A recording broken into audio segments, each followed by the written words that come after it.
story time with Miss Rachel. Do you like to use your imagination? Can you imagine wild and crazy things? Can you imagine riding on a boat across the ocean?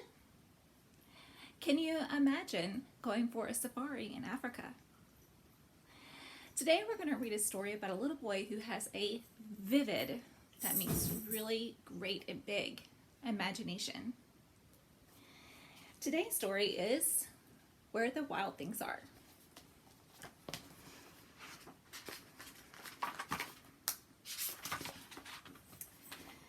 The night Max wore his wolf suit and made mischief of one kind and another, he's chasing the poor doggy. His mother called him Wild Thing, and Max said, "I'll eat you up." So he was sent to bed without eating anything.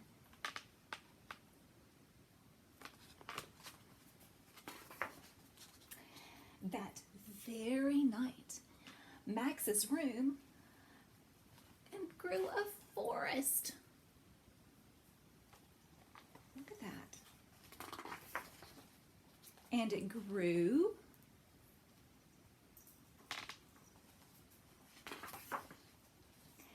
and it grew until his ceiling hung with vines and the walls became the world all around.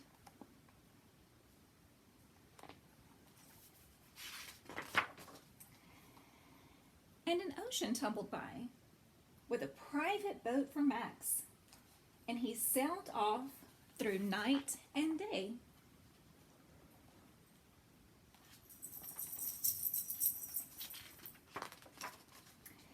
And in and out of weeks, and almost over a year, to where the wild things are.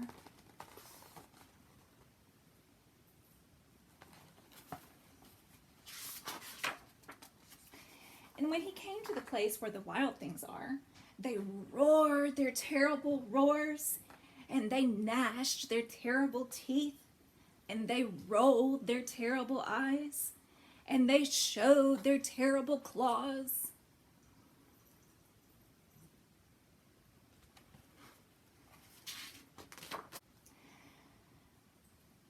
Till Max told them, "Be still," and tamed them with the magic trick of staring into their yellow eyes without blinking once. And they were frightened, and they called him the most wild thing of all.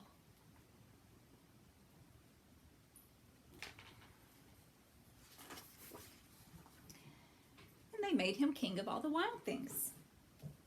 "And now," cried Max, "let the wild rumpus start."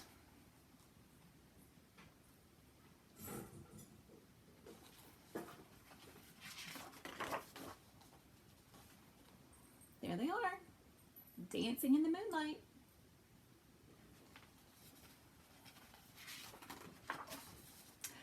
Now what are they doing? Are they hanging from the trees?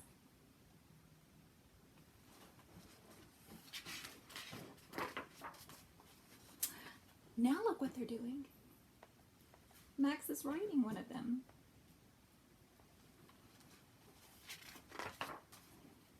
"Now stop," Max said, and sent the wild things off to bed without their supper.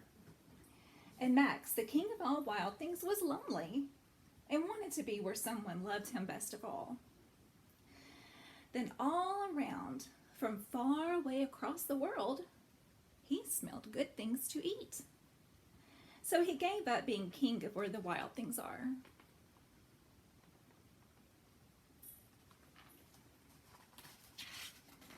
Do you think he missed his mama? But the wild things cried, "Oh, please don't go. We'll eat you up. We love you so." And Max said, "No." The wild things roared their terrible roars, and they gnashed their terrible teeth, and they rolled their terrible eyes, and they showed their terrible claws. But Max stepped into his private boat and waved goodbye.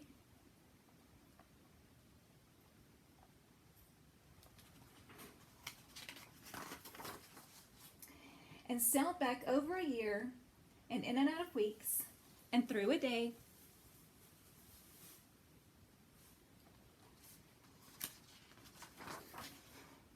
And into the night of his very own room, where he found his supper waiting for him. Do you see it there?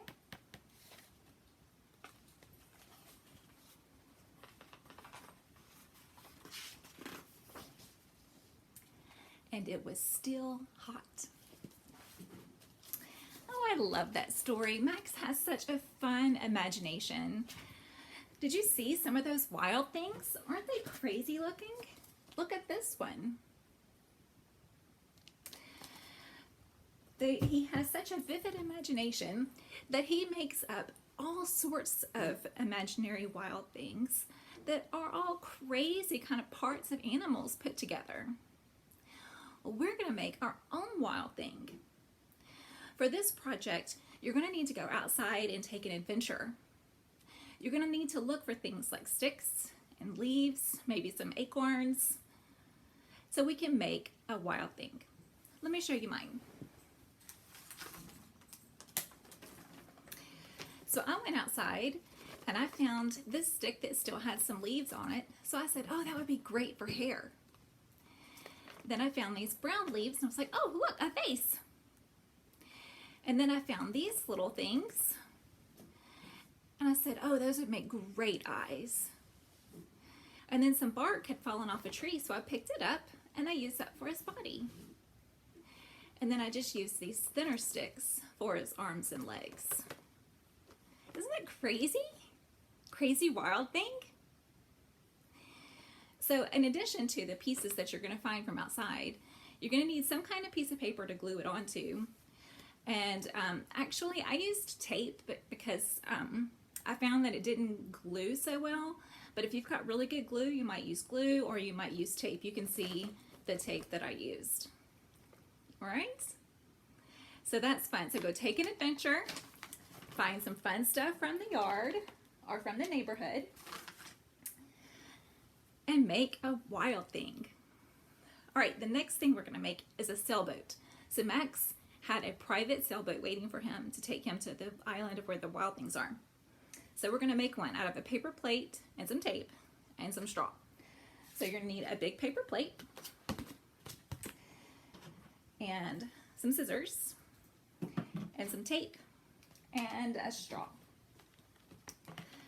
So for this, you're just going to cut the paper plate in half.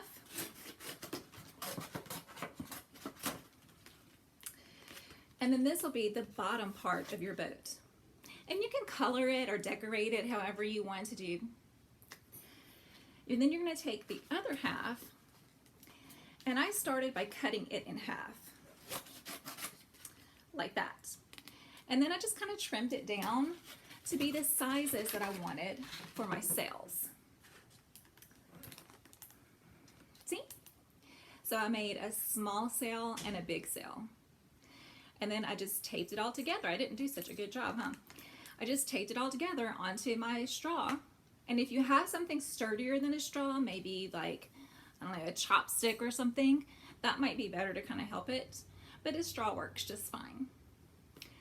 So there we have our boat. And then you can color it. You can maybe draw a wild thing on it. You know, something to make it fun. Sailboat. All right, so adventure. Pick up stuff from the yard to make a wild thing and build a sailboat. As always, I'd love to see your projects. Let me know how it goes. Thanks for joining me in the library today. See you next time.